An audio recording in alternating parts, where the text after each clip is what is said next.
Welcome to another episode of From the Horsebox. I've driven up the beautiful Ceiriog Valley this morning to meet our guest, Jonathan Greatorex, who is a civil rights campaigner for the tourism industry in Wales, as well as other aspects of the rural economy, and he's a much in-demand speaker on these issues.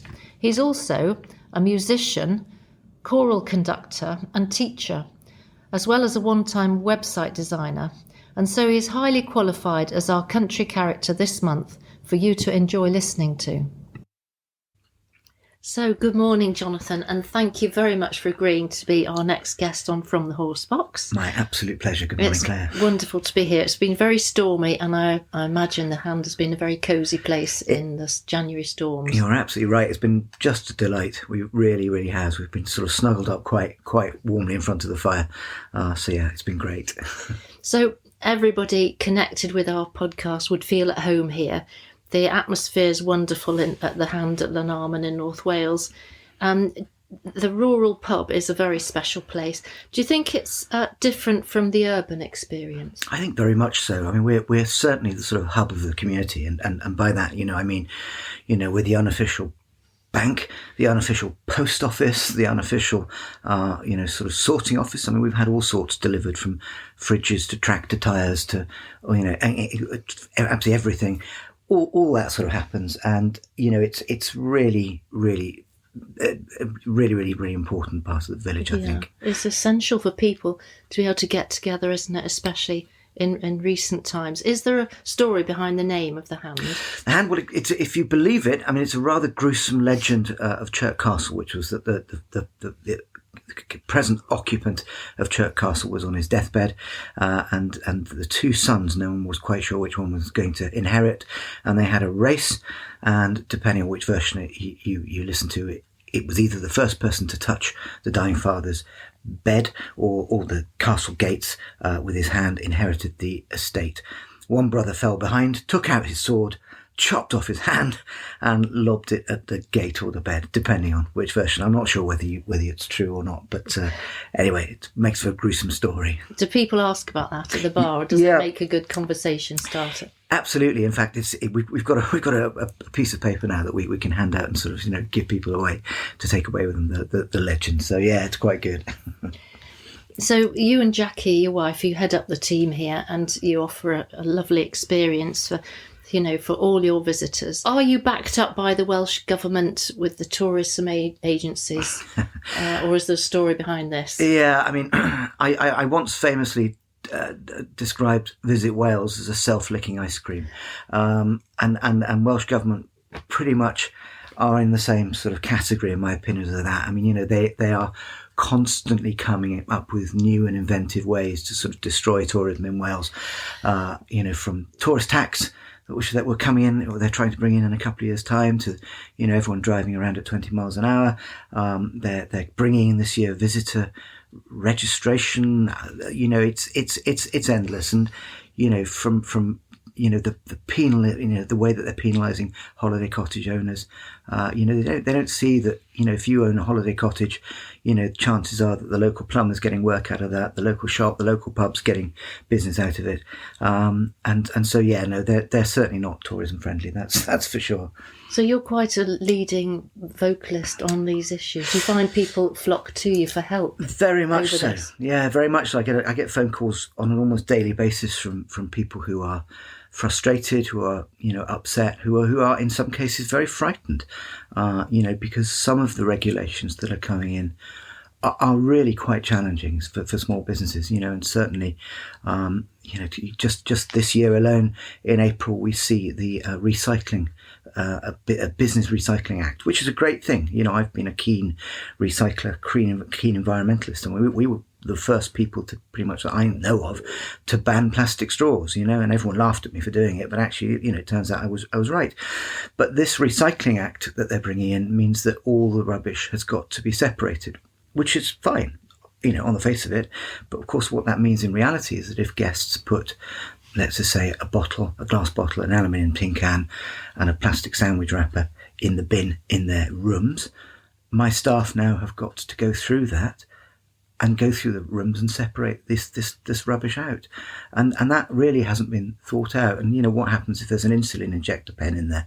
Are they at risk? And it's not quite so bad for us, but imagine if you've got a sort of 200 static caravan park that every single bin's got to go through. So Welsh Government they're very good at implementing these ideas, but unfortunately... It's a law of unintended consequences. There do seem to be a few things that are not liked by the Welsh Government in general about rural life. They don't seem to like farming and horse riding, and you mentioned sheepdogs. I mean, why do you think this is, that there's a general feeling against this rural community life that we are seeing? I think because Welsh Government are so Cardiff-centric. It's just extraordinary. And there is this war, and it feels like a war against the country way of life, from farming, that they've already made it clear that they want to ban pheasant shooting. They want to ban angling. Horse riding is something that they've got their sights on. If you go Which is another tourism thing. Absolutely. We have a fabulous local riding schools, at Spring Hill, who bring us a huge amount of business over the summer months, and we're very grateful for that. But there's this war; they just don't understand it, and I think the problem is that there's no genuine opposition for Welsh Government in Wales. Plaid Cymru immediately got into bed with them, having said they weren't going to do that. And no one's standing up for us, the people who aren't in Cardiff or are in the valleys. We only have to look at the amount of money that's been spent, on Cardiff Bay. For example, what has been spent? Well, for example, they're spending millions of pounds now on a metro line connecting Cardiff to Cardiff Bay. You can walk that in 20 minutes. It doesn't need to be done. And you mentioned the bugs that they... Oh, yes, yeah, it was brilliant. £240,000, I think, on bugs for school children to eat in 2 trial schools. So they don't want them to eat the farmers' produce. Oh, God, no. Perish the thought that we'd be eating our wonderful Welsh produce. That would be unthinkable. And this is just the lunacy that we're seeing. So when you protest in channels that you can, what sort of response in return do you get from them? Well, I've had the police here asking me to be nice to Mr. Drakeford. I've had that happen. I've had phone calls from his office telling me that I'd gone too far with media appearances when I did Channel 4. Sorry, BBC Radio 4 World at 1. They just don't like it, and they're not used to being challenged. And they are painfully vindictive. There's no two ways about it. But it's staggering. We really do live in a dictatorship here in Wales, and woe betide anyone who dares to challenge the machine. So it takes quite a lot to put your head above the parapet and stand up for people. Because people need leaders, and it is, when you look around. Are we short of leaders to vocalise these things? I think we are. I don't think there isn't a strong enough representation. Certainly not for hospitality in Wales, even in the way that they have it across the border in England. And I think the problem we've got is that as we've seen with the Tata Steel issue that's happening at the moment, where 3,000 people are losing their jobs, and that's horrific. It's absolutely horrific. But of course, this is as a result of the fact that there's a net zero, sort of goals that have been set by Welsh Government. They've turned around and said that jobs will be lost unless we hit net zero, and of course, what's happening is that jobs are being lost because we're hitting net zero, and that's tragic. But unfortunately, the steel industry's got very strong unions who actually donate to many people in the Welsh Government. We don't have that in hospitality, so we're kind of standing on our own 2 feet. And let's not forget that about 160,000 people in Wales are employed in hospitality. It's a staggering number. So, they do ignore us at their peril, really. So the situation in Wales is a sort of microcosm of what, we do need to look very carefully at what's going on. I mean, I did see on one lone news channel protest in Europe, which isn't being very highly reported. So it does seem to be a sort of general, biting the hand that feeds you. Yeah, it seems to be. I mean, if I was a conspiracy theorist, you'd sort of think that there's some sort of, greater, more evil power that's got an agenda.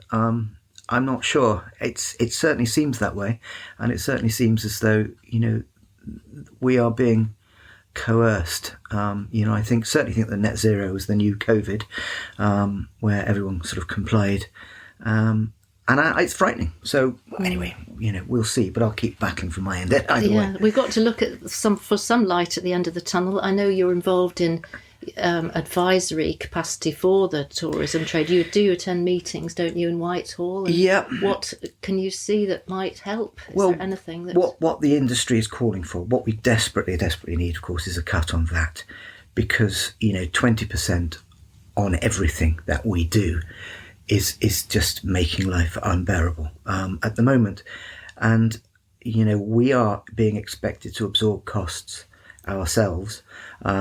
And we can't do it anymore. And that 20% that we're handing over to the VAT man every month is just too much money. And everyone says, well, you're not going to use it to cut costs. No, we're not going to use it to cut costs. But what it means is that the increases that we're having are only going to be smaller that we're going to pass on to the customers, as opposed to the fact that we're going to have to pass huge increases on to the customer. And I'll tell you how that looks in real terms. So my electricity bill for this little pub in the middle of nowhere for the month of April 2022 was £1,600. In April 2023, that had gone up to £8,100 for 1 month. And, these numbers are not survivable. No.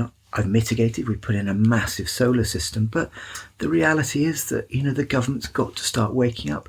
We're 24 days into January at the moment, and well over 1,000 hospitality businesses have closed their doors permanently. And these community places are vital for human beings. We need sociability. Mental health's an issue. We need somewhere to be. Do you think they will listen? I don't know. I hope they will listen for everyone's sake, because the last thing we want is just Wetherspoons and an Amazon restaurant, or Yes, McDonald's. Yeah. Where everything's run by one big corporation. We need... So your industry really does mirror the farming industry in that it's being squeezed like very this. Very much so, and of course very much connected. Yeah, and we buy our meat locally. It's important to support the farming industry. It really is. But you haven't always run a country pub, have you? No. Although you're a native Welshman and you speak Welsh, brought up in Wales, you haven't always lived in Wales. You were in London.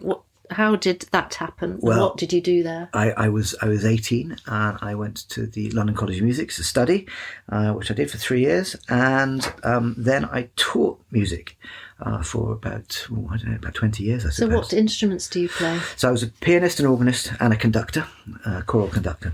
But I was a classroom music specialist, so I taught music, primary, so from nursery to year 6. And I loved it, absolutely loved it. And my wife, we left London. My daughter was turning 13, going on to year 7, 12. And we decided that I didn't really want to bring up a teenage girl in South London, because it was becoming a very different place to how it was when we first moved to London.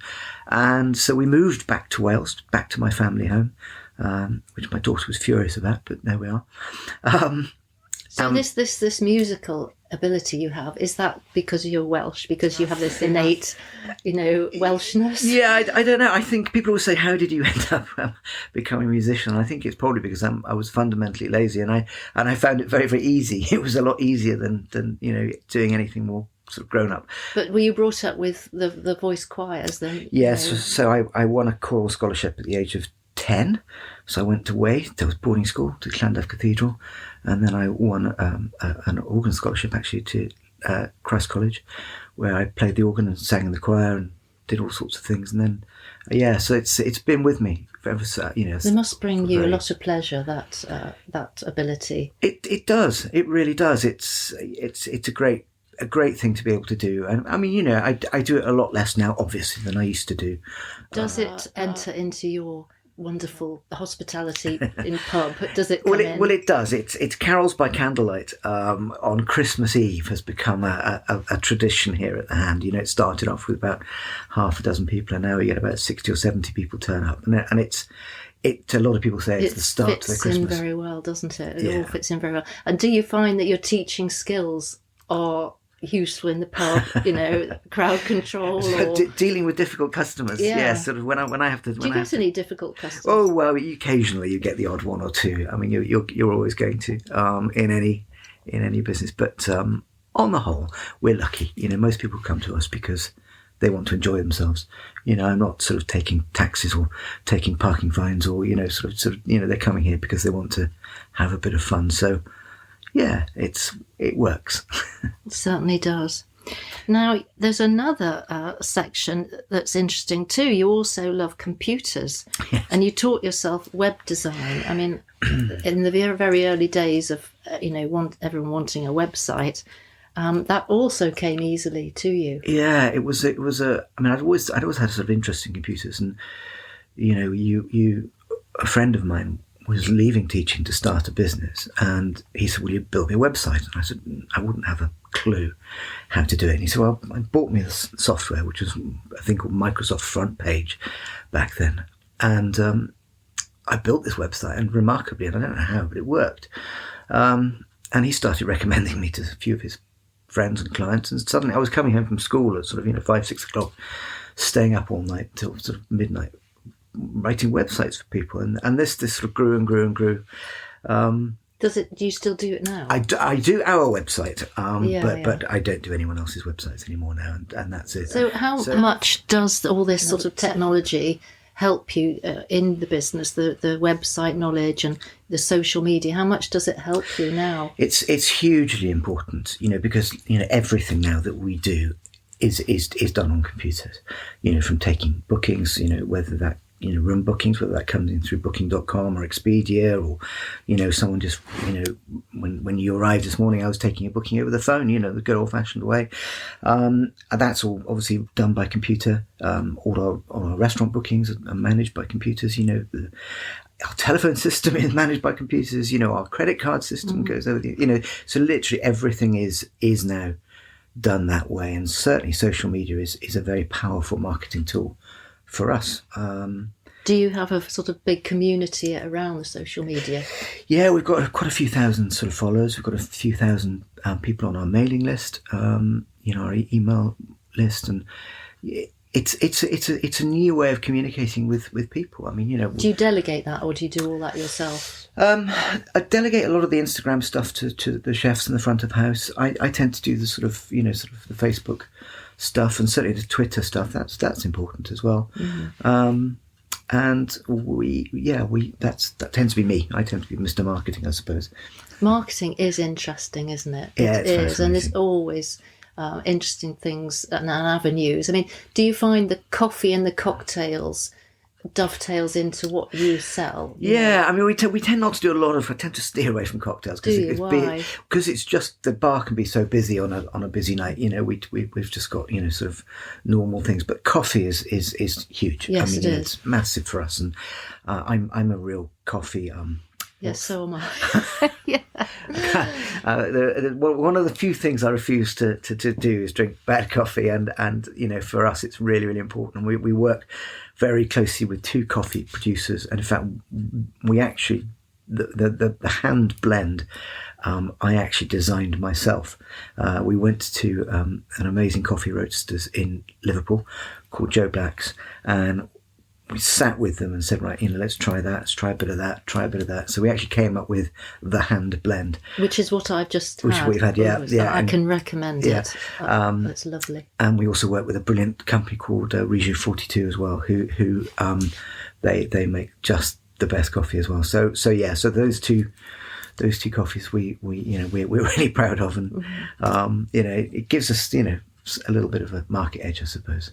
Definitely, it's a great pleasure. Breakfast and brunch and coffee is a hugely pleasurable thing for people. It is, and it's certainly we get a lot of walkers coming in, people coming in on cyclists, and if they've walked for 2 hours, sitting down with a nice cup of coffee or hot chocolate, or whether it's a cappuccino or a latte, or it doesn't matter, is really important. Yeah, highly recommended. Oh, bless you. But it's lovely to have this conversation with you now, and conversations and country pubs, and it's the staff of life. I watched an interview.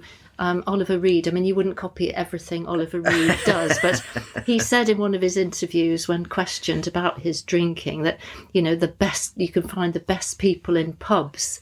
And it does seem to help people socialise and tackle loneliness. A tiny bit of alcohol helps people connect. Absolutely. It's so important. And it was very telling, during the lockdowns. We had the first lockdown. You'll remember that time when people were sort of panic buying toilet rolls, and it was very, very frightening. It was terrifying. It was frightening. And I took the decision early on, before it became trendy, before everyone started doing that. Actually, we were in a very isolated rural community, and I kind of felt that people needed to be fed, and so we started doing actually cost price. In fact, actually, it was below cost price, because it cost me about 20 grand to do it. But below cost price takeaways, where people would come and they would collect them, socially distanced takeaways and all that stuff that we did. We were doing about sort of 30, 40 takeaways every night of the week, and it was important because it kept the community together. And then when the rules were slightly more restricted, my locals were on the phone saying, Jonathan, we want to come out for a pint. And it was the stage where people getting desperate. People were just getting desperate just to socialise, and they weren't allowed indoors. So we had a window at the side of the hotel that we were allowed to serve pints of beer out of, and this is true. And it was bonkers. Looking back at it, how we had to use plastic glasses because everyone thought there was a risk of contamination, and it just shows we've got to look after these country pubs, and we've got to cling on to our traditions. We absolutely very much so. I'd just like to do some quick fire questions, Jonathan. I'm really looking forward to these. Right, okay. Your most memorable event or celebration at the hand? Well, what occasion sticks in the memory? There's a couple, I suppose. First of all, I'd say probably every wedding that we've ever done here, which each of them have been magical events, because we only tend to do weddings for very, very small weddings, and they're very intimate and they're very lovely.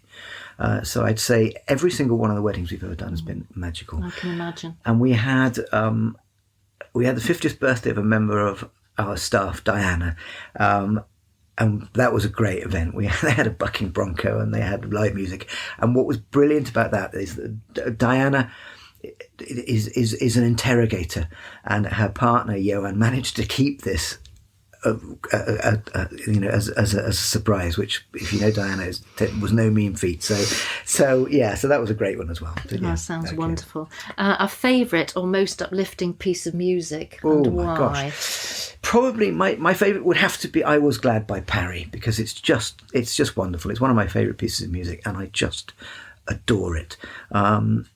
I just love it. Now, your desert island disc, luxury item for being cast away. What could you not do without? I think it would have to be, and this is going to sound a bit girly, but it would be a good moisturiser. Top tip there, guys. Always moisturise. It's important. Well, I know where you're coming from there. And lastly, we ask all our guests for a joke or a motto that they might share. Gosh, let me think. Well, I would say wine. It's not just a breakfast food. You can enjoy it at any time of the day. Wow, top tip. Absolutely. Why is "I Was Glad" by Hubert Parry Jonathan's favourite? Shall we have a very quick listen?